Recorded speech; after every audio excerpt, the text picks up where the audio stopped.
Hello friend, एक बार फिर से राम राम सारा ने। तो कैसे हैं आप सब लोग? आई होप कि आप सब लोग बहुत अच्छे होंगे। तो आप सबका एक बार फिर से बहुत बहुत स्वागत है आपके अपने यूट्यूब चैनल परी व्लॉग में। और आज की वीडियो बनने वाली है कंचन धवन। हाँ जी, तो कंचन धवन एक ब्लॉगर हैं जिन्होंने हाल ही में अब अपनी तीसरी शादी की है। उससे पहले भी उनकी 2 शादी हो चुकी हैं।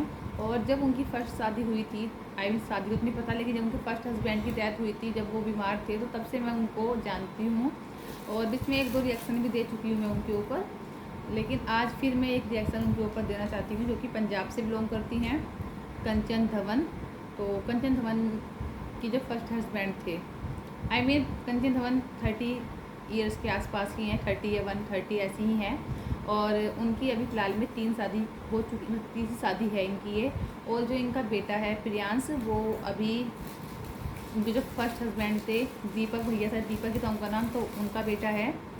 तो फर्स्ट हस्बैंड जो थे कंचन के, उनका नाम दीपक, पक्का कंफर्म कर सकती है, तो दीपक ही है उनका नाम, दीपक भैया थे। तो वो किसी बीमारी के चलते उनकी डेथ हो गई थी। और उस टाइम पर प्रियांश बहुत छोटा था।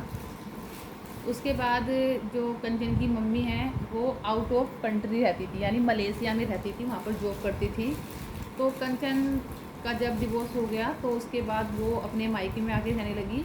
और आपको सबको पता है कि मायका लड़की का होता है, ठीक है। जब हम 2-4 दिन 10 दिन जाकर रहते हैं कहीं, तो सब अच्छा लगता है। फिर कंचन की जो मम्मी थी वो मलेशिया में रहती थी। और कंचन की 2 सिस्टर हो रहे हैं, उनकी भी शादी हो चुकी है, एक भाई है छोटा। तो अब तो फिलहाल वो भी जॉब करने लगा है। तो जो कंचन अपनी फिर मम्मी के घर में रहती थी, पर कुछ टाइम के बाद कंचन की जो मम्मी है वो वापस आ गई इंडिया। जब वो इंडिया वापस में आ गई, तो कंचन और मम्मी और प्रियांश तीनों वहाँ पर रहते थे, और उनका बेटा, आई मीन कंचन का भाई। उसके बाद कंचन और मम्मी, मतलब जब लड़की है कि कभी कभी आती है तो मायके वालों को अच्छा लगता है, लेकिन परमानेंट लड़की मायके में रहने लग जाती है, तो कुछ ना कुछ कलेश, लड़ाई झगड़े माँ बेटी के बीच में भी होने स्टार्ट हो जाते हैं। तो वही कंचन के हुए। कंचन ने बहुत ज़्यादा डिप्रेशन में चली गई, मतलब ऐसा लगने लगा उसको कि घर वाले भी सपोर्ट नहीं कर रहे हैं। तो वहीं कंचन की लाइफ में एक और बंदा आता है, जो कि है गगन नाम, गगन ही था शायद उसका नाम। गगन नाम का एक लड़का आता है, जो कि गगन की भी ये सेकंड मैरिज थी, और कंचन की भी सेकंड मैरिज थी। तो गगन को पहले से ही एक बेटी थी, और कंचन को एक बेटा था। तो कंचन और गगन की शादी हो जाती है। कुछ टाइम तक सब अच्छा चलता है, लेकिन गगन को पहले से लोग बोलते थे कि ये आंखों से ऐसा लगता है शराब करता है, शराब पीता है, नशा करता है, और ये वो पता नहीं क्या क्या बोला गया। लेकिन धीरे धीरे जैसे टाइम बीतता चला गया, तो जो गगन है उसकी सारी बातें सामने आती गई कि सच में ही वो नशा करता है, कैप्सूल खाता है, ड्रिंक करता है, और वो नशे के लिए कुछ भी कर सकता है। फिर भी उसने कंचन ने उसकी जॉब लगवाई पेट्रोल पंप पे। तो वो कभी कंचन का पेटीएम से पैसे निकाल लेता। कंचन ने अपना दूसरा चैनल भी गगन को दे दिया कि वो उसको हैंडल करे, उसको चलाए। उसके बीच पहले कंचन अपने ससुराल में रहती थी। कंचन प्रियांश की जो, आई मीन जो गगन की बेटी थी, तो वो उससे कंचन का उसका बहुत अच्छा अटैचमेंट हो गया था। वो उसको अपनी माँ मानने लगी थी, और दोनों माँ बेटी का अच्छे से चल रहा था। लेकिन वही जो प्रियांश था, वो थोड़ा कटा कटा रहता था गगन के साथ, जो कंचन का बेटा था। फिर धीरे धीरे जो गगन की सच्चाई है वो सामने आने लगी। उसकी ड्रिंक वाली लत, उसका कंचन के साथ मार पिटाई करना, पता नहीं क्या क्या। फिर कंचन को उसने एक दिन इतना मारा कि वो हॉस्पिटल में एडमिट करना पड़ा। यहाँ से उसको बिल रहा था, यहाँ तक कि वो न्यूज़पेपर में भी आई। तो वहाँ से उनका विवाद शुरू हो गया। उसके बाद कंचन प्रेग्नेंट भी हुई। फिर उसका मिसकैरेज हो गया गगन की वजह से ही। बहुत सारी बॉडी में दिक्कतें आने लगी, हॉस्पिटल एडमिट होना। उसको सिर्फ अपना नशे से मतलब, उसको कुछ चीज़ से मतलब कुछ नहीं है। गगन कंचन का फ़ोन लेके भाग जाना। तो कंचन ने दूसरी शादी करी थी, इसलिए शायद उसकी लाइफ में चलो एक खुशी नहीं थी, दीपक भाई चले गए बीमारी की वजह से। तो गगन उनकी लाइफ में आके कुछ अच्छा हो जाए, शायद बच्चे को एक अच्छी लाइफ मिल जाए। और एक हस्बैंड के बिना पत्नी का जो फ्यूचर है ना, वो कुछ नहीं होता है। तो उन्होंने सोचा कि मैं दूसरी शादी कर लेती हूँ, पर भगवान के शायद कुछ और ही मंजूर था। तो पहली शादी भी उनकी बहुत कम एज में विधवा हो गई, सेकंड मैरिज गगन ने धोखा दे दिया, वो एक नंबर का शराबी वगैरह निकला।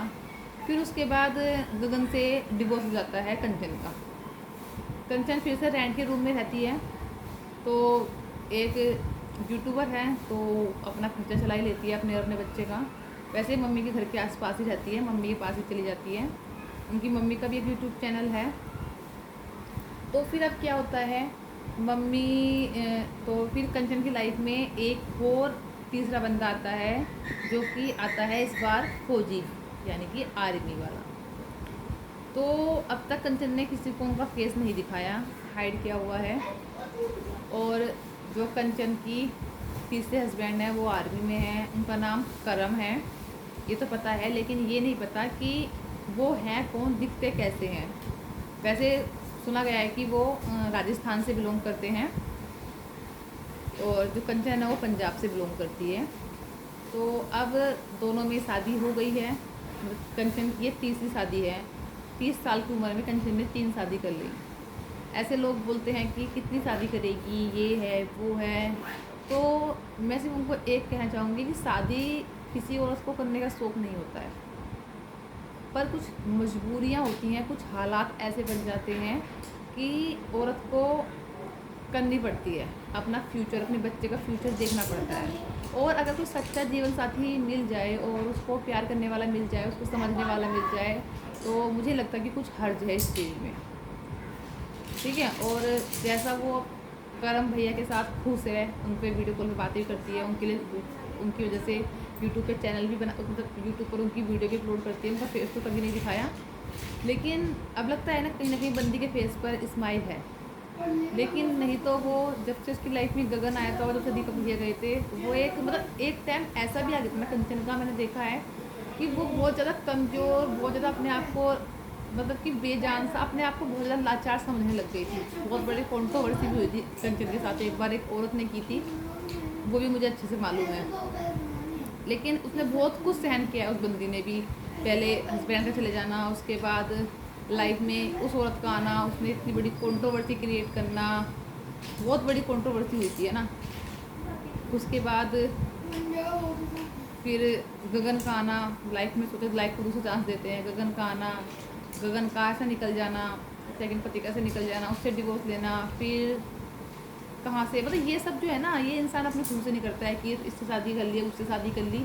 ये सब कर्म में लिखा होता है। भगवान ने उसकी लाइफ में लिखा था कि तेरी 3 शादी होनी है और तू लास्ट में ही जाके खुश रहेगी। तेरा हस्बैंड जो है इस बार आएगा वो बहुत अच्छा होगा। और भगवान से हम तो ये दुआ करेंगे कि करम भाई जो आए हैं वो हमेशा कंचन को खुश रखें। बहुत तकलीफ, उसने बहुत कम उम्र में बहुत सारी तकलीफ़ें सहन की हैं, बहुत सारी बर्दाश्त की हैं। और इतना सफ़र कंचन ने किया है, उतने सफ़र उसके बेटे ने भी किया है।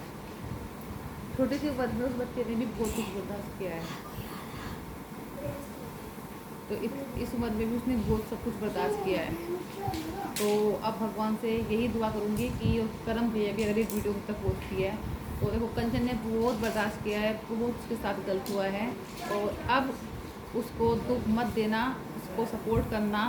उसकी इमोशनल के साथ बहुत खेला है लोगों ने, ठीक है। तो अब भगवान उसको सारी खुशी दे और वो लाइफ में बहुत आगे जाए, बहुत ज़्यादा तरक्की करे।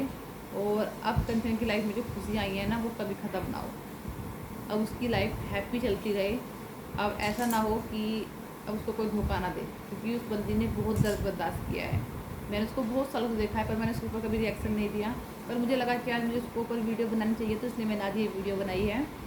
और अगर किसी औरत ने 3 शादी कर ली, तो आप इस चीज़ का अंदाज़ा मत लगाओ कि वो उसका कैरेक्टर ख़राब है। तो क्योंकि ये सब हमारे कर्म में ना भगवान ने लिखे होते हैं, ठीक है। तो उसके कर्म में लिखा था कि उसको 3 शादी होनी है अपनी मर्जी से। अपने अगर दीपक भैया साथ आज सही होते, भगवान ने दीपक भैया को ना छीना होता, तो उसकी लाइफ में कोई भी नहीं आया होता, दीपक भैया ही रहते।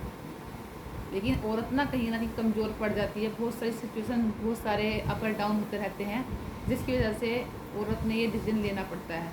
और करम जी का और करम भैया का इसकी लाइफ में आना, कंचन की लाइफ में आना, ये भी एक भगवान जी ने ही भेजा हुआ है। ऐसे नहीं है कि वो अपनी मर्ज़ी से कहीं से भी उठ जाती, क्योंकि भगवान ने ना सब कुछ लेखा लिखा भेजा है, कैसा होना है कैसा नहीं होना है। तो इसी के साथ करते हैं वीडियो को यहीं पर एंड, और फिर मिलते हैं आपको कुछ नई वीडियो के साथ। तब तक के लिए धन्यवाद।